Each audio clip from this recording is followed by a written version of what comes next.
তারেক রহমানের এই ১৭ বছর পর দেশে ফেরা এখন অনেক বর্ণাঢ্য মনে হচ্ছে, অনেক খুব আনন্দময় মনে হচ্ছে, কিন্তু ওনার দেশ থেকে যাওয়াটা ছিল খুবই বিষাদময়। এখন আমরা যারা যারা এই বর্ণাঢ্য দিকটা দেখছি, তাদের কাছে অনেকের কাছে হয়তো একরকম মনে হতে পারে, কিন্তু ওনার এখান থেকে যেতে বাধ্য হওয়াটা যারা দেখেছেন, তারা দেখেছেন কি অসহায় অবস্থার মধ্যে ওনাকে যেতে হয়েছে। ওনাকে ক্র্যাচে ভর করে আরেকজনের কাঁধে হাত দিয়ে ওনার যে চিকিৎসা, যিনি খুব ওতপ্রোতভাবে ছিলেন, প্রফেসর মাজহারুল ইসলাম দোলন, আমাদের খুবই বন্ধু মানুষ, আমরা একসাথে প্রায় সময় অনেক সেই স্মৃতিচারণগুলো করি।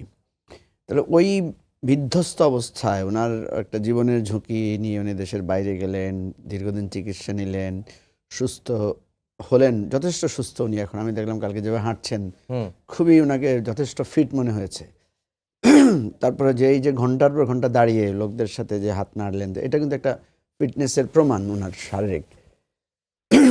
সেকেন্ড হচ্ছে, এই লম্বা সময়ে উনি তার দলকে ঐক্যবদ্ধ রেখেছেন এবং আন্দোলন সংগ্রামের দলকে পরিচালনা করেছেন।